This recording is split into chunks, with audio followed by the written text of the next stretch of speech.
G'day there, I'm Pedantic Gamer and today I'm looking at the Halo 4 multiplayer and giving some first impressions.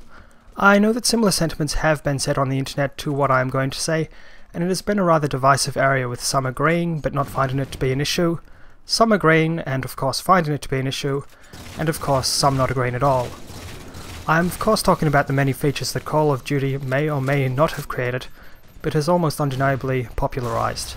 In Halo 4 there are several of these features.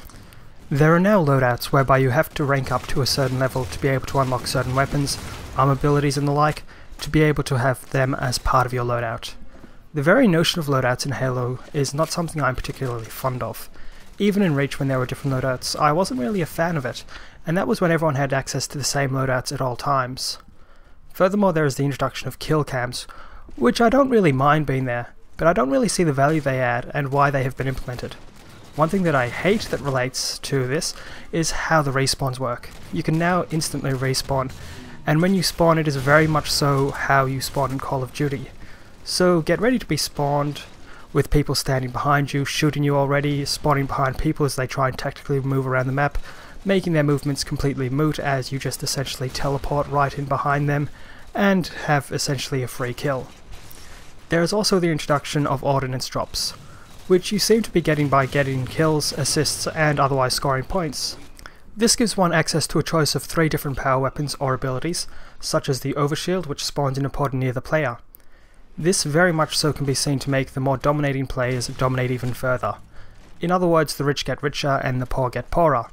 However, one thing it does help with is stopping a team who controls all the power weapon locations, being the only team to have access to those power weapons, and thus could actually be seen as helping to balance the game to some extent.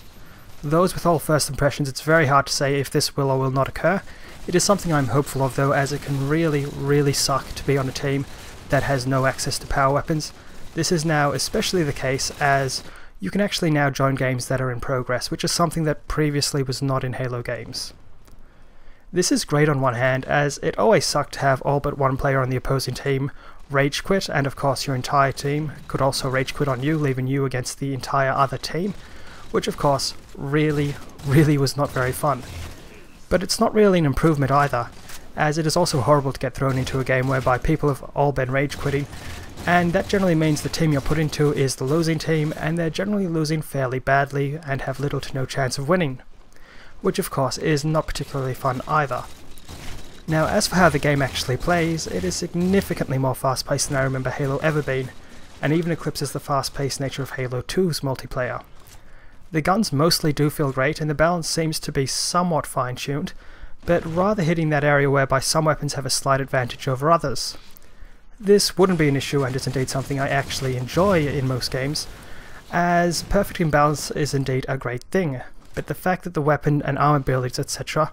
are locked by rank make the extent to which it works lessened, as the more experienced players not only now have the advantage of a stronger knowledge and experience with the game, but they also have access to weapons that could be very easily argued to be better than what newcomers have access to. Now, based on what I have said, one may assume I do not enjoy the multiplayer, and that would simply be incorrect. I am enjoying it, I however am not a fan of the direction 343 Industries have taken Halo's 4 multiplayer, or at least I'm not convinced yet. I will be back no doubt with further impressions once I've had more time with the online side of things, but at the moment I would take a guess that we're going to see a very large number of Halo fans leave Halo's 4 multiplayer fairly quickly and return to prior entries such as Halo 3 and Halo Reach to get what I would call a more pure Halo experience, as they simply have changed a lot here, and a lot of it has simply been changed, it feels, for the sake of changing it to be different and to actually be more like other shooters on the market, which is not something I actually go to Halo for. I go to Halo for the Halo experience. I don't go there for loadouts. I don't go to play Halo to actually have dominating weapons or essentially what are kill streaks or point streaks. It's not something that I really was looking forward to in a Halo game. Now, part of this is my fault. I didn't actually research the multiplayer aspect of Halo prior to picking it up. Firstly, because I wanted it to be a surprise. Secondly, because I didn't think they were going to make such drastic changes to the game. But they have. Which, despite what I've said, I'm actually very happy that 343 Industries have actually been allowed to and actually had the willingness to take the risks of actually changing it so much. This goes for the single player as well. although I will talk about the single player in a later video once I've played through it again. I've played through it once now. I want to play through it on harder difficulty levels to actually see how differently it plays. However, I'm not a fan of playing that in co-op mode because the Halo 4 single player experience feels like it was designed for single player and then had co-op kind of just thrown on top of it because people enjoyed it. It doesn't really actually work within the story of the game. Now, I have allowed myself to get very sidetracked there. So what are my first impressions of the Halo 4 multiplayer? Well, whilst it isn't exactly what I'd call a home run, it's not bad either. It's just very, very different to what I was expecting, which some people will absolutely adore, no doubt, but I'm very much so in that mixed area. I'm like, well, I'm not disliking the game, but this is not why I come to a Halo game. This is not why I actually picked up Halo 4.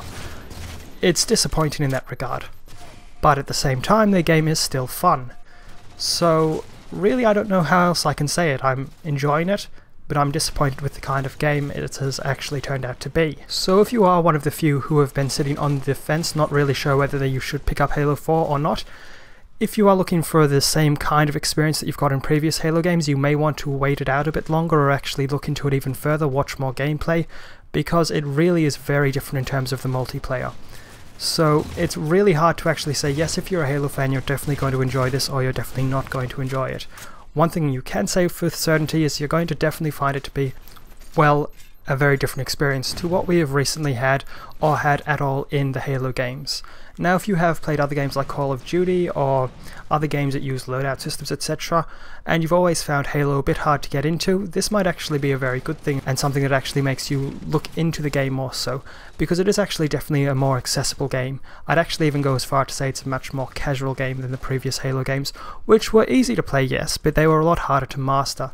I think the difference between the people who are new to the game and the people who have mastered the game in Halo 4 is going to be significantly reduced. That is just a guess at this stage though. Anyway, that is more or less me done for this video.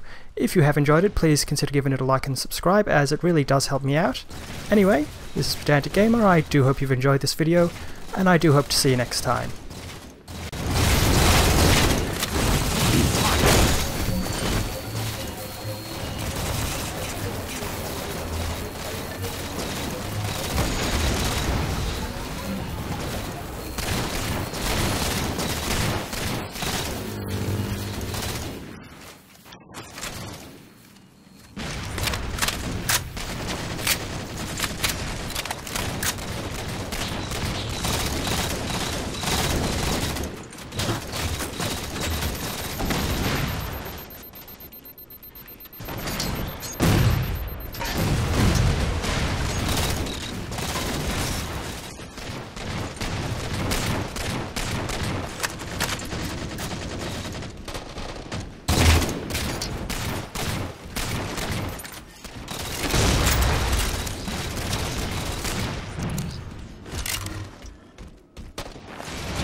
Request confirmed.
over. Victory!